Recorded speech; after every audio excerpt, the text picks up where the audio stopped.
वसुदेव सुतं देवं कंसचाणूरमर्दनम् देवकी परमानन्दम् कृष्णं वन्दे जगद्गुरु मूकं करोति वाचालं पङ्गुं लङ्घयते गिरिं यत्कृपातमहं वन्दे परमानन्दमाधवम् शङ्करं शङ्कराचार्यं केशवं बादरायणम्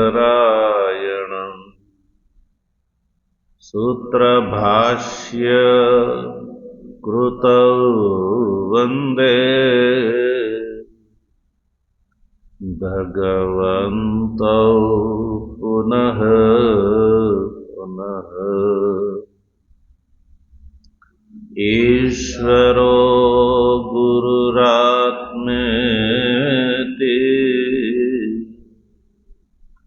मूर्तिभेदविभागिने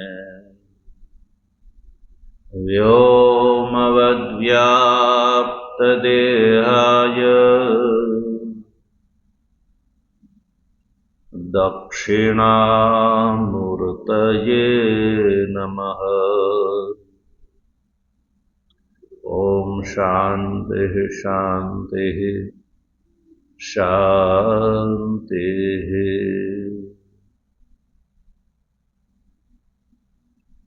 तत्वजिज्ञासु सज्जनों, ભગવાનની પરમાનુકંપાથી શ્રીમદ ભગવદ્ ગીતાના શાંકર ભાષ્યનો પ્રતિપદ વિચાર કરી રહ્યા છીએ.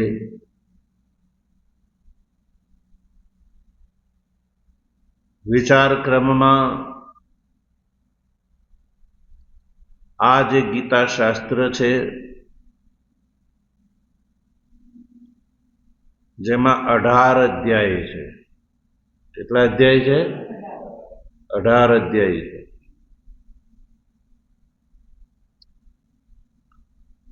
એ 18 અધ્યાયની અંદર ભગવાન શ્રી કૃષ્ણએ અર્જુનને જે ઉપદેશ આપ્યો છે, એવો આ ગીતા શાસ્ત્રનો અર્થ ભગવાન ભાષ્યકાર બતાવી રહ્યા છે. શું બતાવી રહ્યા છે? ગીતા શાસ્ત્રનો અભિપ્રેત અર્થ ભાષ્ય દ્વારા ભગવાન ભાષ્યકારે સ્પષ્ટ કર્યો છે. એક એક અધ્યાય અને એક એક અધ્યાયમાં આવેલા જે શ્લોકો છે એનો અર્થ બતાવવા જઈ રહ્યા છે. સૌ પ્રથમ અધ્યાય અને બીજા અધ્યાયના પ્રથમ 10 શ્લોક સુધીનું જે ગીતા શાસ્ત્રનો અર્થ ભગવાન ભાષ્યકાર બતાવી ચૂક્યા.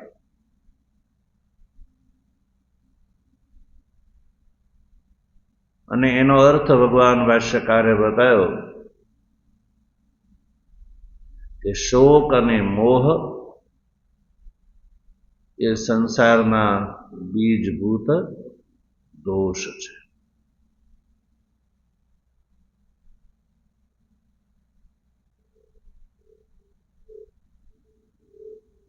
અર્જુન જે છે એ શોક અને મોહથી ગ્રસ્ત છે અને એટલે ધર્મ સમૂઢ ચેત છે, એટલે મિથ્યા જ્ઞાનવાન છે અને એટલે જ મહાન શોક અને શોક સાગરની અંદર નિમગ્ન છે.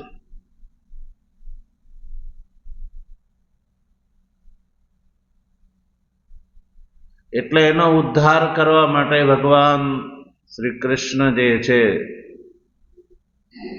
એ આત્મ તત્વ જ્ઞાનનું અવતરણ કરે છે. એટલે બીજા અધ્યાયના 11મા શ્લોકથી ભગવાન શ્રી કૃષ્ણ આત્મતત્વ જ્ઞાનનો ઉપદેશ અર્જુનને કરે છે. એટલે પ્રથમ અધ્યાય અને બીજા અધ્યાયના 10 શ્લોક એ ભૂમિકાના થયા કે શોક અને મોહથી ગ્રસ્ત જે અધિકારી છે એને જો આ શોક મોહરૂપી મહાન સાગરથી તરવું હોય તો એને માટે ઉપાય છે આત્મ તત્વ જ્ઞાન. એ જ એકમાત્ર ઉપાય છે.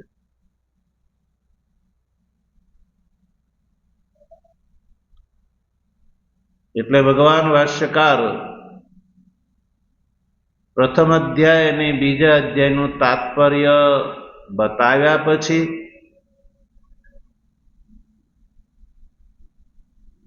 શોક મોહરૂપી સાગરથી તરવા માટે સાધન બતાવ્યું આત્મતત્વ જ્ઞાન, સર્વકર્મ સંન્યાસ પૂર્વક આત્મતત્વ જ્ઞાન.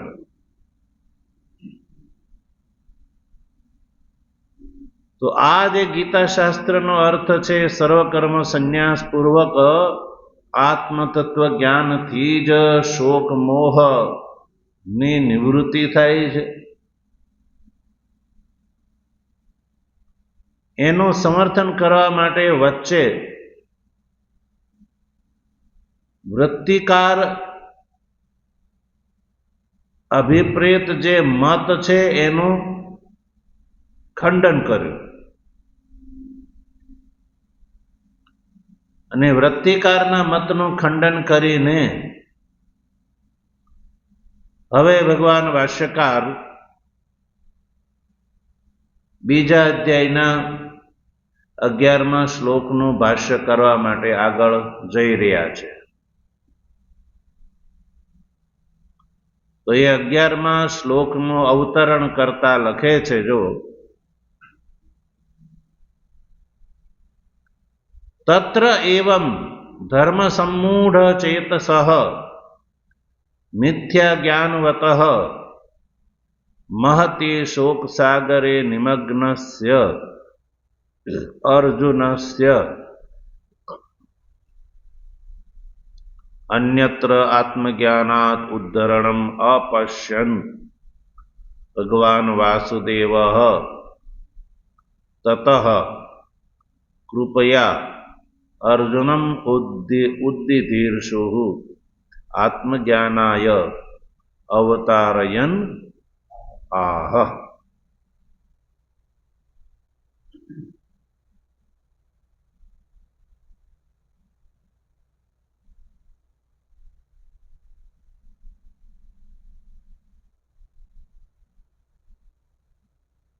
તો અર્જુનના 3 વિશેષણ વાપર્યા. ધર્મ સમૂઢ ચેતઃ, બીજું મિથ્યા જ્ઞાનવતઃ અને ત્રીજું મહતી શોક સાગરે નિમગ્નસ્ય. આ 3 વિશેષણથી અર્જુન યુક્ત છે.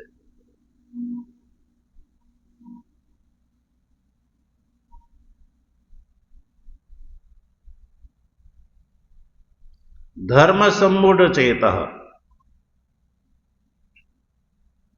કોને કહેવામાં આવે છે? ધર્મ સમૂઢ ચેતઃ એટલે શું? ધર્મના વિષયમાં સમૂઢ છે જેનું ચિત્ત, ધર્મના વિષયમાં સમૂઢ છે જેનું ચિત્ત, એને કહેવામાં આવે ધર્મ સમૂઢ ચિત્ત યા ચેત.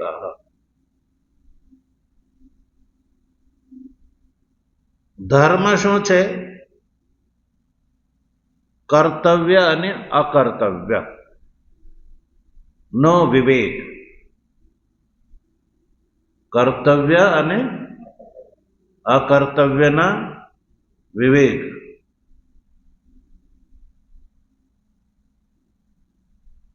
અને સમૂઢ એટલે વિકલ. ધર્મના એટલે કર્તવ્ય અને અકર્તવ્યના વિષયમાં વિકલ છે જેનું ચિત્ત. એટલે કર્તવ્ય શું છે, અકર્તવ્ય શું છે એનો વિવેક કરવામાં જે અસમર્થ છે એવા વ્યક્તિને ધર્મ સમૂઢ ચિત્ત કહેવામાં આવે છે. અર્થાત કે મારા માટે કર્તવ્ય શું છે, અકર્તવ્ય શું છે એની જેને સૂઝ નથી એવા વ્યક્તિને કહેવામાં આવે છે ધર્મ સમૂઢ ચેત. ધર્મના સંબંધમાં વિવેક ન કરી શકવો, ધર્મના વિષયમાં વિવેક કરવામાં અસમર્થ. ધર્મથી અભિપ્રાય છે કર્તવ્ય અને અકર્તવ્ય નો વિવેક કરવામાં જે અસમર્થ છે. તો અર્જુનની અંદર આ વાત ઘટે છે કે નહીં? અર્જુન જે છે એ યુદ્ધ કર્તવ્ય છે કે અકર્તવ્ય છે એના વિષયમાં અર્જુન જે છે એ વિકલ ચિત્ત છે, નક્કી કરી શકતો નથી. એટલે અર્જુન ધર્મ સમૂઢ ચેત છે. પછી મિથ્યા જ્ઞાનવત. અર્જુન જે છે એ મિથ્યા જ્ઞાનવાન છે.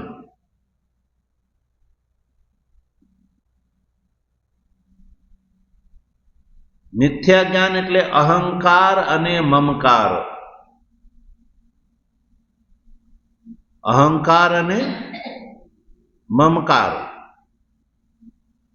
હું અને મારું, એ શું છે? મિથ્યા જ્ઞાન છે. હું અને મારું એને મિથ્યા જ્ઞાન કહેવામાં આવે છે. એટલે કે દેહની અંદર અહમ બુદ્ધિ અને દેહના સગા સંબંધીની અંદર મમ બુદ્ધિ. આ દેહ હું છું અને આ દેહના સગા સંબંધી જે છે એ મારા છે. એ યથાર્થ જ્ઞાન છે કે મિથ્યા જ્ઞાન? બોલો. યથાર્થ જ્ઞાન છે કે મિથ્યા જ્ઞાન? મિથ્યા જ્ઞાન છે. કારણ કે આ દેહ જે છે એ આત્મા નથી. દેહ છે એ પોતાનું સ્વરૂપ નથી અને દેહના સગા સંબંધી એ પણ કોઈના નથી. છતાં એને મારા માનવા, એને શું કહેવાય? મિથ્યા જ્ઞાન. એટલે અહંકારવાન અને અહમ અને મમ વાન. પછી ત્રીજું વિશેષણ છે મહતી શોક સાગરે નિમગ્ન. મહતી શોક એવું જેનું નામ છે, યા શોક શબ્દ જેની અંદર ઘટે છે એવો સાગર, શોક સાગર. શોક એવો શબ્દ જેની અંદર ઘટે છે એને કહેવામાં આવે શોક સાગર.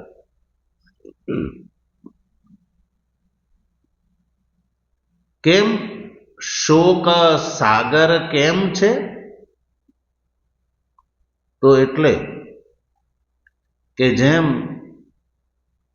સાગરને પાર કરવો બહુ કઠિન છે, એમ શોકને પણ પાર કરવો બહુ કઠિન છે. એટલે પાર કરવાની કઠિનતાની સામ્યતાના કારણે આ શોક છે એ શું છે? સાગર છે. એટલે શોક સાગર. અને મહતી, મહતી એટલે કે જેનો કોઈ પાર ન હોય, મહાન, જેનો કોઈ કિનારો ક્યાંય દેખાય નહીં. મહતી શોક સાગરે દુરુત્તારે, એનાથી પાર ઉતરવું બહુ જેમાં કઠિન છે એવો શોક સાગર.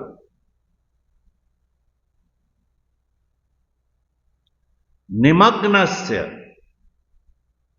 નિમગ્નસ્ય એટલે શોક રૂપી સાગરની અંદર ડૂબેલો. અને અહીંયા સંસાર રૂપી સાગરની અંદર ડૂબકા ખાતો એટલે ક્લેશ પ્રાપ્ત કરતો અર્જુન. હવે એવા અર્જુનને શું કહે છે આગળ? અર્જુનસ્ય. આ ત્રણ વિશેષણથી અર્જુન જે છે એને માટે ભગવાન શ્રી કૃષ્ણ શું વિચારે છે કે અન્યત્ર આત્મજ્ઞાનાત ઉદ્ધરણમ અપશ્યન. અન્યત્ર એટલે બીજું કોઈ. આત્મજ્ઞાનાત અન્યત્ર ઉદ્ધરણમ અપશ્યન એમ લઈ લો. આત્મજ્ઞાનથી અન્યત્ર એટલે બીજું કોઈ ઉદ્ધારનું સાધન ન જોતા.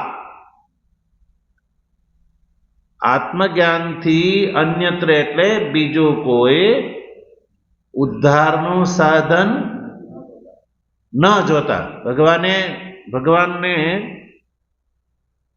આત્મજ્ઞાનથી અન્યત્ર એટલે બીજું કોઈ ઉદ્ધારનું સાધન ભગવાને જોયું નહીં, અને છે પણ નહીં. કોના માટે? અર્જુનને માટે. કારણ કે અર્જુનની સ્થિતિ કેવી છે? ધર્મ સમૂઢ ચિત્ત, મિથ્યા જ્ઞાન અને મહાન શોક સાગરની અંદર નિમગ્ન જે છે. તો અર્જુનની પોઝિશન એવી છે કે ભગવાને જોયો કે આ અર્જુનને માટે હવે આત્મજ્ઞાનથી અન્યત્ર ઉદ્ધારનું બીજું કોઈ સાધન નથી. જેમ કે કોઈ વ્યક્તિ બહુ રૂગ્ણ હોય તો ડોક્ટર શું કરે? પહેલા તો સામાન્ય ઉપાય કરે. ચાલો પહેલા દવા આપી દો, અને દવાથી એમ લાગે કે હવે સામાન્ય ઉપાય આને કામમાં આવશે નહીં, એટલે પછી છેલ્લે શું કરે? ઓપરેશન જ એકમાત્ર જેનો ઉપાય હોય. એટલે ડોક્ટર કે હવે તમારે ઓપરેશન કર્યા વગર છૂટકો નથી, કરવું જ પડશે. એમ અહીંયા પણ ભગવાન શ્રી કૃષ્ણ હવે અર્જુનના માટે એવું માને છે કે આત્મજ્ઞાનથી અન્યત્ર બીજો કોઈ અર્જુનને આ શોક સાગરથી પાર કરવા માટેનો ઉપાય રહ્યો નથી. બીજા ઉપાયો છે પણ એ આત્યંતિક નથી. શું નથી? આત્યંતિક અને એકાંતિક ઉપાય નથી. ઉપાયો છે બીજા, જેવી રીતે કર્મ છે, વૈદિક કર્મ છે, વૈદિક ઉપાસના છે. વૈદિક કર્મ અને ઉપાસના બેવું છે. નિત્ય અને નૈમિત્તિક કર્મ પણ છે, પણ એ બધા ઉપાયો જે છે એ એકાંતિક અને આત્યંતિક નથી. ઉપાયો છે બધા, પણ એ દોષથી ગ્રસ્ત છે અને એનું ફળ સંસાર જ છે. એનું ફળ સંસારમાં પાડવા વાળું જ છે. સંસાર અંતપાતી જ છે. એટલે સંસારરૂપી સાગરની અંદર જ એના ફળ રહ્યા છે. એ જ સંસારરૂપી સાગરને જ એ પ્રાપ્ત કરાવવા વાળા એ સાધનો છે. હવે અર્જુનની સ્થિતિ એવી છે કે એને સંસારરૂપી સાગરથી પાર થવું છે.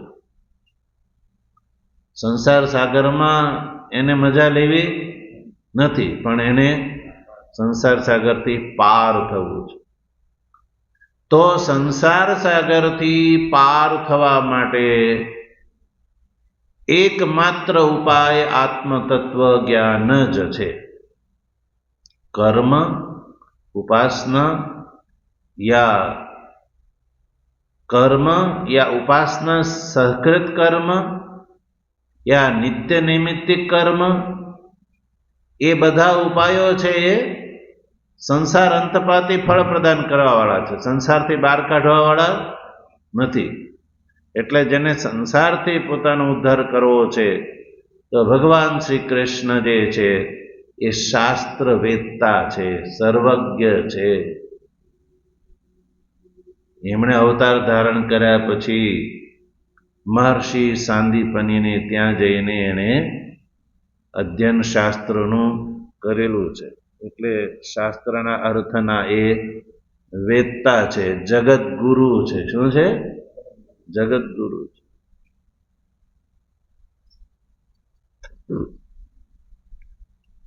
તો આવા ભગવાન શ્રી કૃષ્ણ જે છે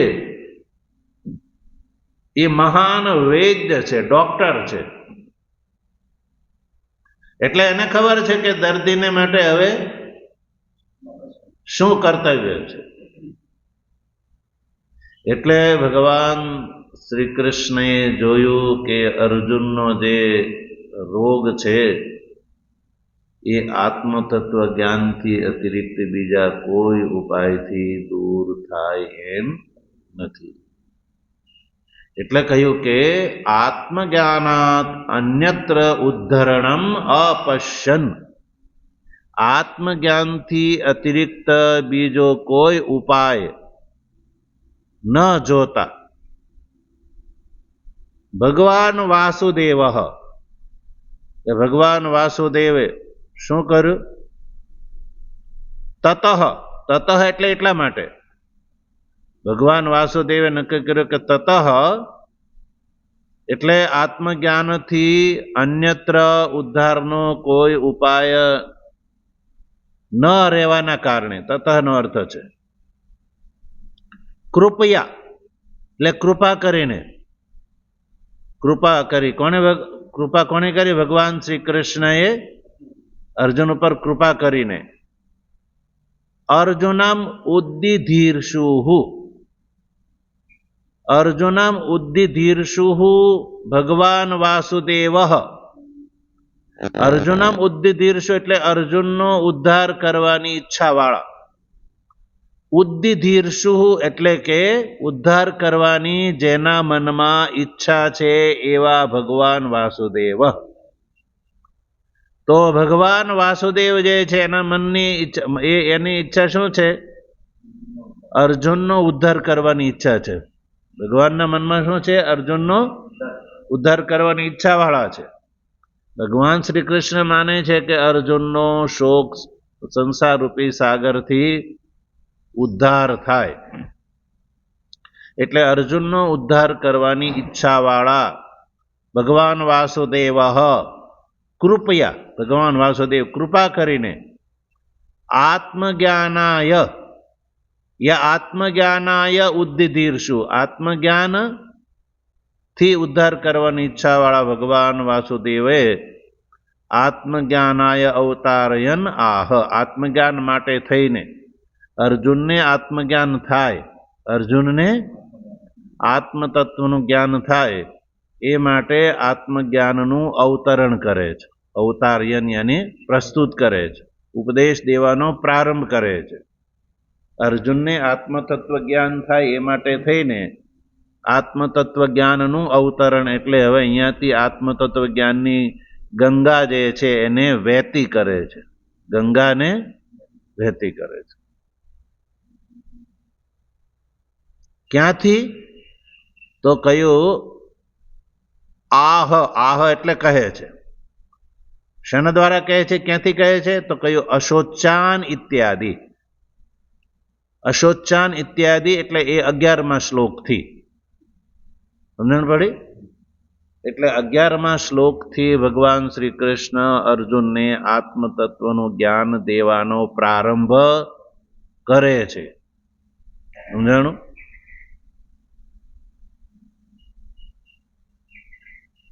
હવે અશોચાન ઇત્યાદિ શ્લોકથી, એટલે કે 11મા શ્લોકથી આત્મતત્વ જ્ઞાન પ્રદાન કરવાનો ભગવાન શ્રી કૃષ્ણ પ્રારંભ કરે છે. શા માટે? કે ભગવાન એવું નક્કી કર્યું કે અર્જુનનો આત્મતત્વ જ્ઞાનથી અતિરિક્ત બીજા કોઈ પણ પ્રકારથી ઉદ્ધાર શક્ય નથી. એટલે કે આત્યંતિક અને એકાંતિક ઉપાય નથી. બીજા ઉપાય છે પણ આત્યંતિક અને એકાંતિક ઉપાય નથી. આ વાત યાદ રાખવાની. ખાસ વાત શું યાદ રાખવાની છે? કે ઉપાય કેવો હોવો જોઈએ? આત્યંતિક અને એકાંતિક. તો બીજા ઉપાયો છે એ બધા આત્યંતિક અને એકાંતિક ઉપાય નથી. ભગવાન ભાષ્યકાર શંકરાચાર્યજી નો આ જે માર્ગ છે, વેદાંતનો માર્ગ જે છે, જેણે વૈદિક દર્શનનો અર્થ કર્યો છે, તો ભગવાન શ્રી કૃષ્ણ શંકરાચાર્યજી જે છે એ આત્મતત્વ જ્ઞાનને મહત્વ આપે છે. કોને મહત્વ આપે છે? કારણ કે આત્મતત્વ જ્ઞાન એ જ જીવને આત્યંતિક અને એકાંતિક જે છે એ સુખ આપે છે, મોક્ષ આપે છે. બીજા ઉપાય કયા છે? કર્મ, ઉપાસના. કર્મ અને ઉપાસના. વેદની અંદર 3 સાધનોનો ઉલ્લેખ જોવા મળે છે: કર્મનો, ઉપાસનાનો અને જ્ઞાનનો. કર્મ, ઉપાસના અને જ્ઞાન. તો કર્મ જે છે અને ઉપાસના છે એનું જે ફળ છે, કર્મનું ફળ જે છે એ સ્વર્ગ છે. ઉપાસનાનું ફળ છે એ દેવલોક છે. કર્મનું ફળ પિતૃલોક, ઉપાસનાનું ફળ દેવલોક. કર્મ અને ઉપાસના સહકૃતનું ફળ દેવલોક. નિત્ય નૈમિત્તિક કર્મનું ફળ પણ આ લોક જ છે. તો લોક એટલે શું? સંસારનો જ એક ભાગ. લોક એટલે શું? સંસારનો જ એક ભાગ છે. ભાગ એટલે એક શરીર. જેમ આપણા મનુષ્ય શરીર છે એમ મનુષ્ય શરીરને લોક કહેવામાં આવે છે. શું કહેવાય? લોક. આપણે અત્યારે કયા લોકમાં છીએ? તો મનુષ્ય લોકમાં છીએ. તો શાસ્ત્રોની અંદર 3 લોકનું વર્ણન જોવા મળે છે: મનુષ્યલોક, દેવલોક, મનુષ્યલોક અને તિર્યક લોક. તો મનુષ્યલોક એ મધ્યમાં છે. દેવલોક જે છે મનુષ્ય કરતા શ્રેષ્ઠ છે. તિર્યક જે છે મનુષ્ય કરતા નિકૃષ્ટ છે. તો નિકૃષ્ટ લોક એટલે તિર્યક લોક, એટલે કે તિર્યક યોની, જે આપણને નજરે દેખાય છે. આ ધરતી ઉપર આપણને મનુષ્ય શરીરથી બીજા પશુ પક્ષી કીટ પતંગોના શરીર દેખાય છે કે નહીં? એ લોકો સુખી છે કે દુઃખી છે? એનું જીવન જે છે એ મનુષ્ય કરતા દુઃખમય છે. સુખ છે પણ દુઃખની માત્રા વધારે છે. તારતમ્ય પ્રમાણે છે. તારતમ્ય પ્રમાણે દુઃખ અધિક અને સુખ ઓછું. મનુષ્ય કરતા ઉર્ધ્વલોક છે દેવલોક. દેવલોકમાં પણ સુખ વધારે અને દુઃખ ઓછું. તિર્યક લોકમાં દુઃખ વધારે અને સુખ ઓછું. મનુષ્ય લોકમાં સુખ અને દુઃખ બેઉ સમાન છે. એટલે કર્મ અને ઉપાસનાનું ફળ જે છે એ દેવલોક છે. સમજો, દેવ શરીર. કર્મ અને ઉપાસનાનું ફળ છે દેવ શરીર. નિષિદ્ધ કર્મનું ફળ છે તિર્યક શરીર. એટલે એનો તો કોઈ સવાલ જ ઉભો નથી થતો. તો વેદમાં કર્મ અને ઉપાસનાનું ફળ છે દેવલોક. હવે દેવલોક એટલે દેવ શરીર. શરીર તો એમાં ધારણ કરવાનું છે જ. અને શાસ્ત્ર એ પણ બતાવે છે કે દેવ શરીર જે છે એ નાશવંત છે, એનો નાશ થઈ જાય છે. તો પછી કર્મ અને ઉપાસના દ્વારા દેવ શરીર પ્રાપ્ત કરવું એ પણ ફળ શું છે? નાશવંત છે. એટલે આ સંસારની અંદર અનેકો એવા સંગઠનો, સંપ્રદાયો જોવા મળશે જે પોતાના અનુયાયીને એમ કે તમને તો ફલાણું ધામ ને ફલાણો લોક આ કરો તો મળશે. આત્મતત્વ જ્ઞાનની કોઈ ચર્ચા કરતું નથી. જ્યારે આત્યંતિક ઉપાય શું છે? આત્મતત્વ જ્ઞાન. હવે જે લોકાંતર ગમનની વાત કરે છે તો લોકાંતર ગમન છે નાશવંત ઉપાય છે. એ એકાંતિક અને આત્યંતિક ઉપાય નથી. જ્યારે ભગવાન ભાષ્યકાર દ્વારા પ્રદર્શિત આ જે માર્ગ છે એ એકાંતિક અને આત્યંતિક માર્ગનું સમર્થન ભગવાન ભાષ્યકાર કરે છે. અને એ ભગવાન ભાષ્યકારનો પોતાનો મત નથી. ગીતા, ઉપનિષદ, બ્રહ્મ, સમગ્ર સનાતન ધર્મનો આ મત છે. એટલે ભગવાન શ્રી કૃષ્ણએ વિચાર્યું કે અર્જુનને માટે આત્મતત્વ જ્ઞાન એ જ એકમાત્ર ઉદ્ધારનું કારણ છે. અને આ અર્જુનને માટે જ નથી, મનુષ્ય માત્ર માટે આ વાત છે. મનુષ્ય માત્ર એ જો સંસાર સાગરથી પાર થવું હોય તો આત્મતત્વ જ્ઞાન એ જ એકમાત્ર ઉપાય છે. જેને સંસાર સાગરથી પાર થવું હોય, સંસારમાં જ પડ્યું પાથર્યું રહેવું હોય, આ લોકથી બીજા લોકમાં જવું હોય તો એ બીજું સકામ કર્મ અને સકામ ભક્તિ કરે તો એ આ લોક છોડીને બીજા લોકમાં જાય, પણ છે તો એ સંસાર જ અંતર્ગત છે. એટલે ત્યાં આત્યંતિક અને એકાંતિક મોક્ષની પ્રાપ્તિ સંભવ નથી. એટલે ભગવાન શ્રી કૃષ્ણે અર્જુનને કહ્યું કે અર્જુન, હું તને આત્મતત્વ જ્ઞાન આપું છું. એટલે ભગવાને એ આત્મતત્વ જ્ઞાન દેવાનો પ્રારંભ કર્યો અશોચાન ઇત્યાદિ શ્લોકથી. અશોચાન ઇત્યાદિ જે શ્લોકથી એ વાત ભગવાન શરૂ કરે છે.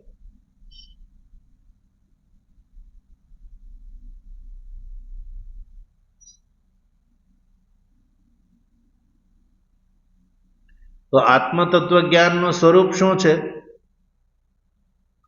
આત્મતત્વ જ્ઞાનનું સ્વરૂપ પદાર્થ પરિશોધન. આત્મતત્વ જ્ઞાન કેવી રીતે થાય? પદાર્થના પરિશોધનથી. પદાર્થનું પરિશોધન. તો પદાર્થનું પરિશોધન. પદાર્થ એટલે શું? તત્વમસી મહાવાક્યની અંદર આવતા તત્પદ અને ત્વમપદ, એ બંનેનું પરિશોધન. એટલે ગીતાની અંદર ભગવાન ભાષ્યકાર યા ભાષ્ય ટીકાકાર એવું માને છે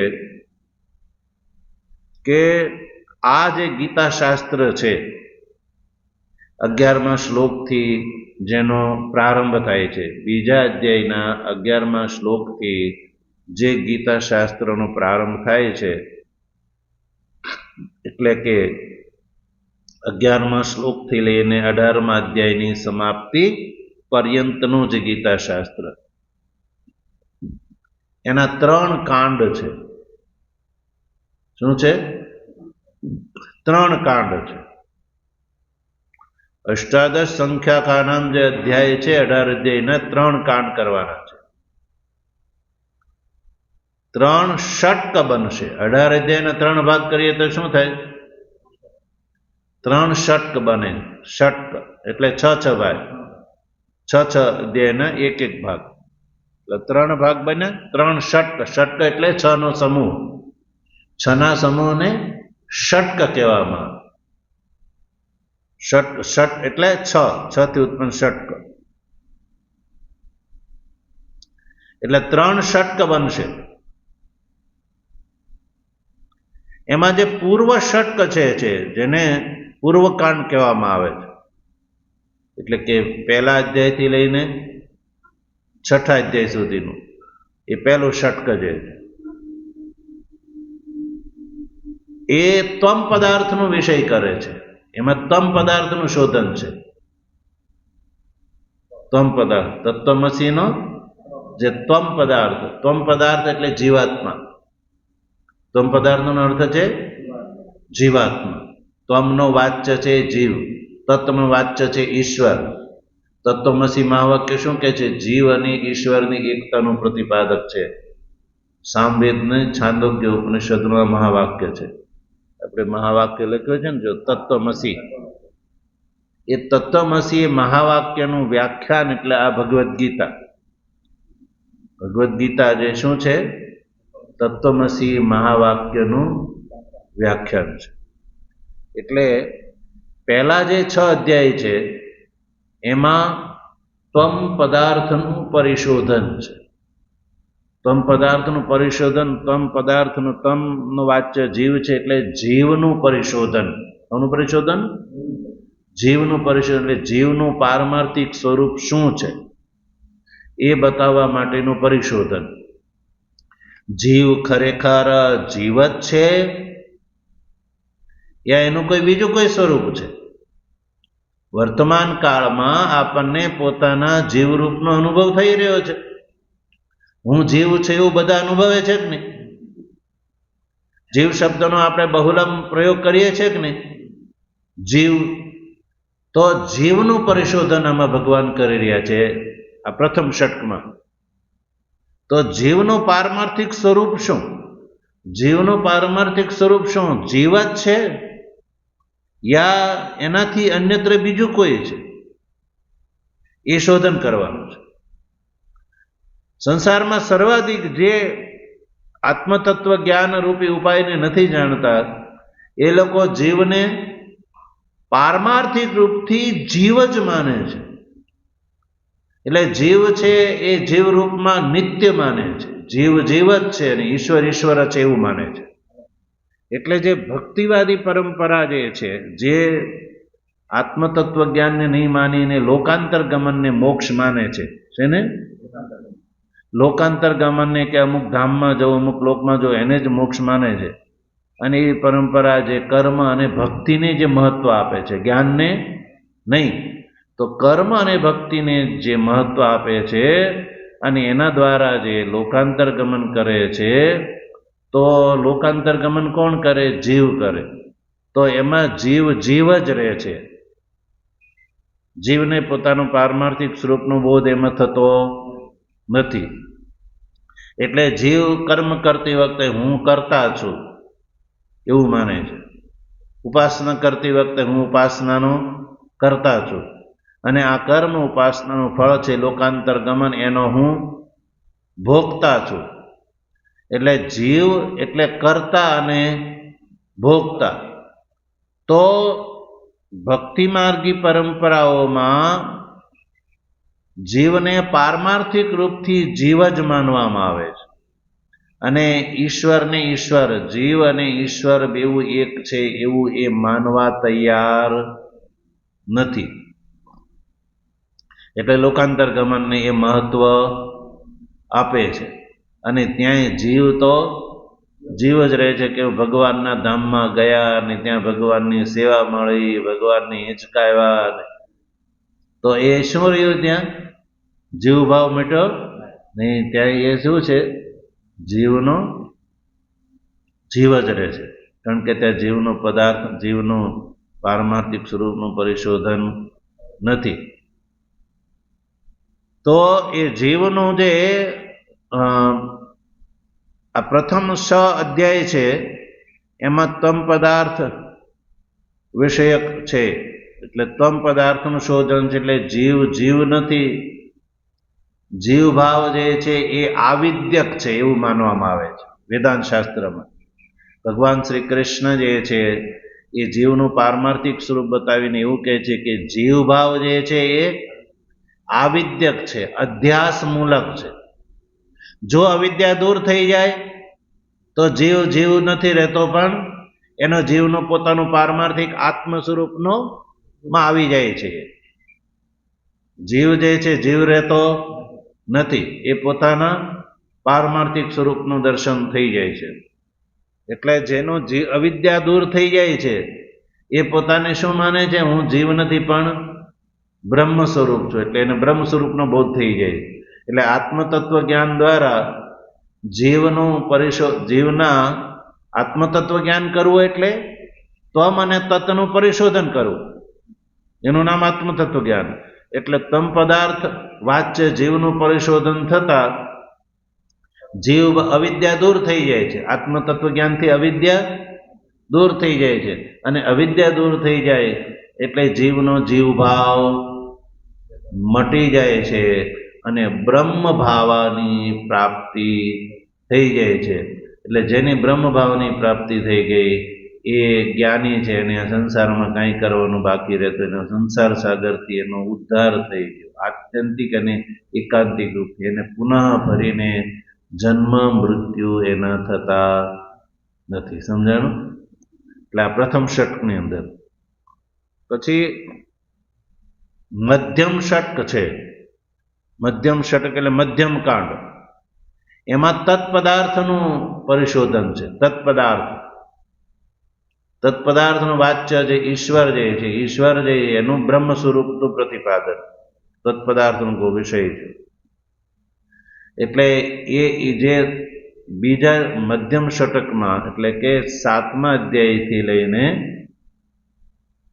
12મા અધ્યાય સુધી, 7, 8, 9, 10, 11, 12 આ 6 અધ્યાયમાં ઈશ્વરનું પારમાર્થિક સ્વરૂપ બતાવ્યું છે. શેનું? આ જગત કરતા જે ઈશ્વર છે એનું પારમાર્થિક સ્વરૂપ બતાવ્યું છે. એનું પારમાર્થિક સ્વરૂપ જે બતાવ્યું એ જ જીવનું પારમાર્થિક સ્વરૂપ છે. એટલે તત્વમસી મહાવાક્યથી અખંડ બ્રહ્માકાર વૃત્તિનો ઉદય થાય છે. એટલે હું બ્રહ્મ સ્વરૂપ છું. એટલે જીવ ભાવ જે છે, જીવ ભાવ દૂર થઈ જતા જીવનું સ્વરૂપ શું રહે છે? જે ઈશ્વરનું પારમાર્થિક સ્વરૂપ છે એ રહે છે. એટલે ઈશ્વરનું સ્વરૂપ જે છે એનું પણ પ્રતિપાદન કરવું જરૂરી છે. એટલે 7મા અધ્યાયથી લઈને 12મા અધ્યાય સુધીમાં ઈશ્વરના પારમાર્થિક સ્વરૂપનું વર્ણન છે. પછી ત્રીજું જે ષટક છે, ત્રીજું અંતિમ ષટક, જે અંતિમ કાંડ, એમાં પદાર્થની એકતાનો વાક્યાર્થનો બોધ છે. તત્ અને ત્વમ, તત્વમસી મહાવાક્યનો અર્થનો બોધ છે. એટલે કે તત્પદાર્થ અને ત્વમ પદાર્થ એ બેઉ એક છે. તત્ અને ત્વમ બેઉ એક છે. પદાર્થના એક્યનો બોધ છે, એટલે વાક્યાર્થનો બોધ છે. તત્વમસી મહાવાક્યના અર્થ છે, અર્થનો બોધ કરેલો. એટલે કે તત્વમસી મહાવાક્યનો અર્થનું પ્રતિપાદન છે. 13મા અધ્યાયથી લઈને 18મા અધ્યાય સુધીનું. તો આ રીતે આ ગીતાના આ 12 અધ્યાય જે છે એ આત્મતત્વ જ્ઞાનનું પ્રતિપાદનમાં એનો વિનિયોગ છે, સમન્વય છે. આ રીતે. અને વચ્ચે વચ્ચે એવું નથી, વચ્ચે વચ્ચે જ્ઞાનના સાધનોનું પણ નિરૂપણ છે. આ જ્ઞાનની પ્રાપ્તિ કેવી રીતે થાય એના સાધનોનું પણ નિરૂપણ છે. પણ મુખ્ય રૂપથી આ છે. વચ્ચે વચ્ચે ગૌણ રૂપથી જ્ઞાનના સાધનો પ્રસંગથી એનો વાત કરી છે. કારણ કે જ્ઞાન એ સાધનને આધીન છે, એટલે સાધનનું પણ વચ્ચે વચ્ચે નિરૂપણ સર્વત્ર જોવા મળે છે. ટોટલ તત્વજ્ઞાન જે છે એ જ કેવલ કેવલ્યનું સાધન છે. એ સમગ્ર ગીતાનો અર્થ છે. સમગ્ર ગીતામાં બીજી કોઈ વાત કરી નથી. એટલે ગીતાનો અર્થ કોઈ બીજી રીતે ઘટાવે તો એ દુસ્સાહસ છે. શું છે? આ જે ભગવદ્ ગીતાનો આ જે અર્થ છે એ અર્થને નહીં માની અને કોઈ અર્થ ગીતાના અર્થને તોડી મરોડીને બીજા કોઈ અભિપ્રાયમાં લઈ જાય તો એ દુસ્સાહસ છે. શાસ્ત્રનો અર્થ નથી કર્યો પણ અનર્થ કરી રહ્યો છે. અત્યારે લોકમાં આવું વધારે જોવા મળે છે. ધનબળ, પૈસાના બળ, બાહુબળ, એના કારણે ગમે તે શાસ્ત્રનો અર્થ કરીને પોતાની પ્રસિદ્ધિ માટે ગમે તે કરવા તૈયાર થઈ જાય. એ વાત નક્કી છે. એટલે આ રીતે ગીતાના શાસ્ત્રનો અર્થ પરિનિશ્ચિત થતા ભગવાન શ્રી કૃષ્ણ ધર્મની અંદર સમૂઢ, મિથ્યા જ્ઞાનવાન અને મહાન શોક સાગરની અંદર નિમગ્ન જે અર્જુન છે એને આ બ્રહ્માત્મૈક્ય લક્ષણ વાક્યાર્થનું જ્ઞાન જેમાં છે એવા આત્મજ્ઞાનથી અતિરિક્ત બીજા કોઈ પણ પ્રકારથી એકાંતિક અને આત્યંતિક જે છે એ ઉપાય નહીં જોતા ભગવાન શ્રી કૃષ્ણ અર્જુનને અહીંયાથી આત્મતત્વ જ્ઞાનનો પ્રારંભ કરે છે. એ આત્મતત્વ જ્ઞાનનું સ્વરૂપ શું છે એ ભગવાનની કૃપા છે તો આગળ આપણે એનો વિચાર કરીશું. ઓમ વસુદેવ સુતં દેવં કંસચાણૂરમર્દનમ દેવકી પરમાનંદમ કૃષ્ણં વંદે જગદ્ગુરું મૂકં કરોતિ વાચાલં પંગું લંઘયતે ગિરિં યત્કૃપાતમહં વંદે પરમાનંદમાધવં શંકરં શંકરાચાર્યં કેશવં બાદરાયણં સૂત્રભાષ્યકૃતૌ વંદે ભગવन्तौ પુનઃ પુનઃ ઈશ્વરો ગુરુરાત્મેતિ મૂર્તિભેદાવિભાગિને વ્યોમવદ્વ્યાપ્તદેહાય દક્ષિણામૂર્તયે નમઃ. ઓમ શાંતિ શાંતિ શાંતિ.